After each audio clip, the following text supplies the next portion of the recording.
Okay, let's dive into one of those topics that sometimes can even make seasoned athletes wonder, like, what's the right answer here?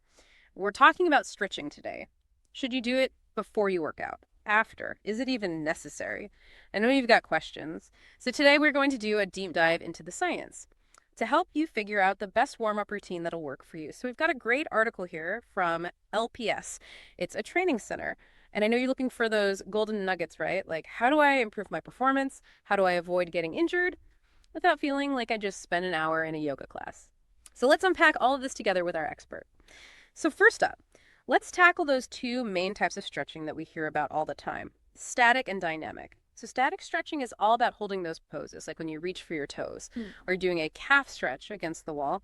But dynamic stretching, that involves movement, so things like lunges or arm circles, leg swings, anything that gets your joints moving, and your muscles moving through their full range of motion. Now, here's where things get interesting. The LPS article points out some research that suggests that static stretching before you exercise might actually make you weaker. It might decrease your strength and power. It's called stretching-induced strength loss. And it's really interesting what happens when you hold a static stretch. For a long period of time, it temporarily reduces the ability of your muscles to generate force. So it's like you're telling your muscles, okay, guys, just chill out right before you actually need them to work hard. Exactly. It's like you're hitting the snooze button on your muscles when you should be hitting the gas pedal. Makes a lot of sense. So what does that mean for our pre-workout routine? It means dynamic stretching is the winner if you want to get your body ready to work out. Dynamic stretching increases blood flow, wakes up your nervous system, Yeah. and it improves that mind-body connection. So it's like gently saying to your system, okay, everybody, we're about to move. Precisely. And the nice thing about dynamic stretching is that you can match it to whatever activity you're about to do. So for instance, if you're a runner, you might want to do high knees, butt kicks, leg swings. But if you're a swimmer, you could do arm circles and shoulder rotations or torso twists. And even if you're not sure what specific stretches to do, walking lunges, torso rotations, hip circles, these are all great ways to get your body ready to move. So does this mean that static stretching is like always bad before a workout? Not really. Research shows us that shorter static stretches, like under 60 seconds per muscle, could actually be good for you when you do them as part of a warm-up. So it's not like a black and white issue. Exactly. It's about finding the sweet spot, understanding how different stretches affect your body. Okay, that makes sense. And the article specifically mentioned explosive sports like basketball or hockey or tennis, where you need to really have those quick bursts of energy. So it sounds like the length of time that you hold your static stretch really matters if you're doing something where you need to be explosive. Absolutely. If you hold them for too long, it seems like that's when it has the negative impact. But shorter holds don't do the same thing. Makes sense. I know a lot of people worry about needing to be really, really flexible, to be athletic. But the article kind of reassured us that you don't have to be a contortionist. That's right. The optimal level of flexibility is different for everyone.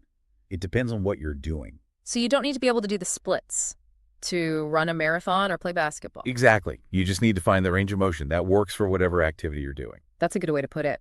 And that kind of brings up another important point from the article, stability. So it's not just about flexibility. Right. You need to be able to control that new range of motion.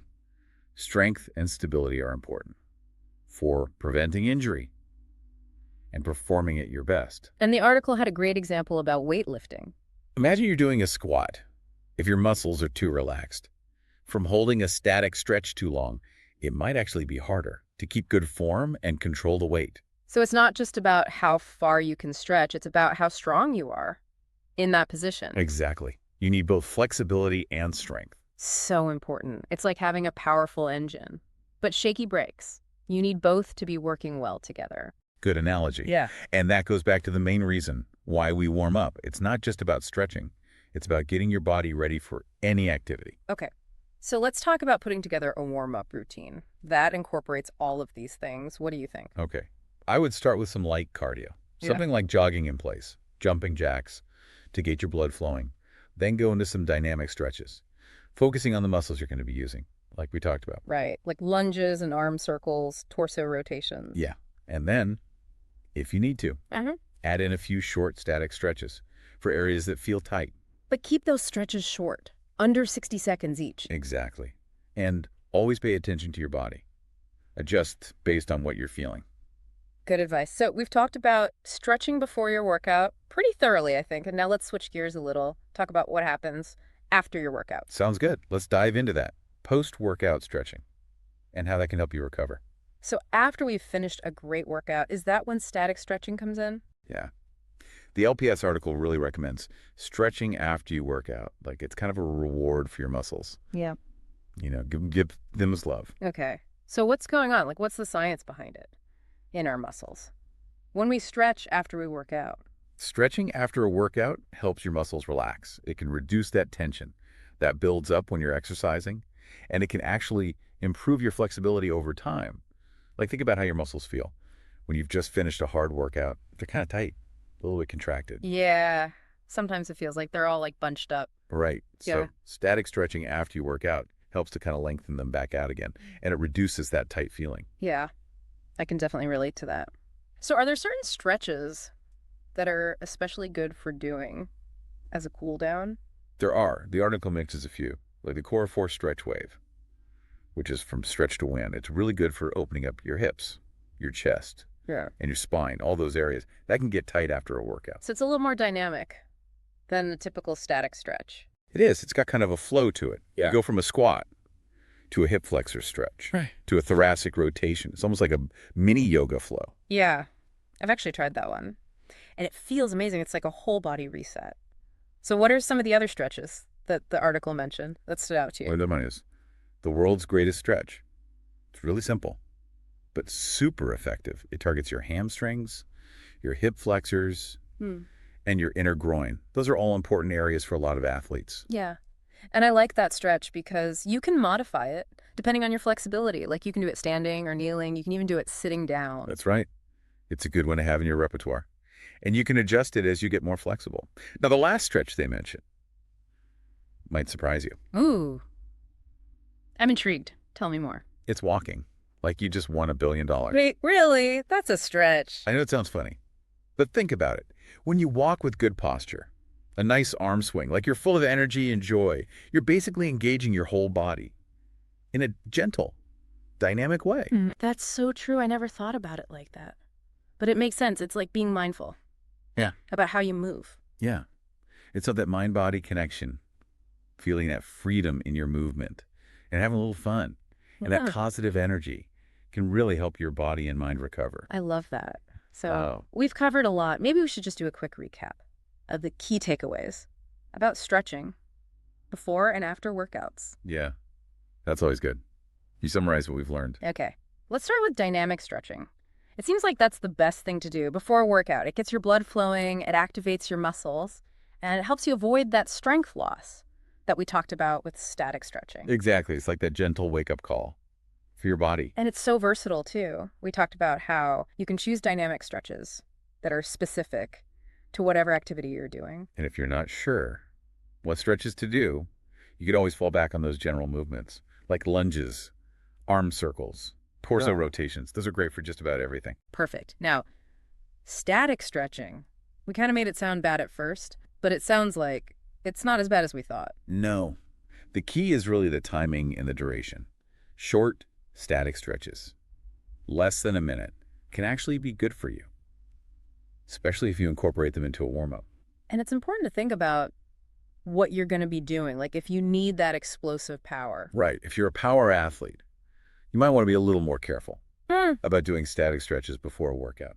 But for most people, a little bit of static stretching as part of a dynamic warm-up is totally fine. Good to know. Okay, now let's move on to stretching after your workout. It sounds like that's really important for helping your muscles recover and for improving flexibility over time. It is. It's like giving your body a little reward after you've worked so hard. It helps to lengthen those muscles. It reduces tension, and it can help you move better in the long run. And we talked about some good examples like the Core 4 stretch wave and the world's greatest stretch, both of those target areas that tend to get tight during exercise. Exactly. And we can't forget that really simple one, walking like you won the lottery. I love that one. It's a good reminder that moving your body can be enjoyable. It can. So as we wrap up our deep dive into stretching, what's the most important message you want our listeners to take away stretching? I think for me, it's that, stretching isn't one size fits all. It's really about Figuring out what works best for your body, for the Ah, things you're doing. totally. It's about finding that balance Yeah, between flexibility and strength, making sure you can move freely, but you can also control those movements. exactly. Now, Kayla Coe, who wrote this article, she brought up a really interesting point. She suggests that it can be really helpful to actually get some guidance from an expert, like a Yeah. stretch specialist or a mobility coach, especially if you're serious about improving your flexibility and performance. That's a great idea. I mean, think about it. Professional athletes, they have whole teams of people who are Yeah. dedicated to their physical well-being. They get it. They know how important it is. To have experts guiding their training and recovery, Yeah, it's like having a personal mechanic for your body, someone who can spot those little issues before they turn into big problems. right. And just like a mechanic keeps your car running smoothly, a mobility specialist can help you move better, feel better, and perform at your best. I like that analogy, and I know some people might be thinking, well, I'm not a pro athlete. Do I really need that kind of help? What do you think? I think even if you're not Yeah. competing at that level, you can still benefit from that same approach. It's about taking care of your body. Yeah. It's like an investment in your health and well-being. Exactly. Okay, so as we wrap up this deep dive into stretching, let's bring it back to the big picture. Stretching is definitely important if you want to be fit and healthy, but it's just one piece of the puzzle. You need to find that balance between being flexible and being strong. You need to listen to your body, and sometimes you need to get help from someone who knows what they're doing. All of those things will help you reach your fitness goals Yeah. and stay injury-free. And I think it's important to remember to be consistent. Don't just stretch when you feel tight or right before a big workout. Make it a regular habit, even if it's just for a few minutes every day. That's a great point. It's like Yeah, brushing your teeth. You do it every day to keep your mouth healthy. Stretching is like hygiene for your muscles and joints. I love that. Yeah. Okay, so there you have it, our deep dive into the world of stretching we talked about, the science behind it all, and some practical tips for making stretching a part of your routine. Hopefully you're feeling more confident now Mm-hmm. about making good decisions for your own body and your own training. Absolutely. And remember, the most important thing is to listen to your body. Find what feels good for you and make stretching a regular part of your life. Keep exploring, keep moving, and keep taking care of yourselves. Couldn't have said it better myself.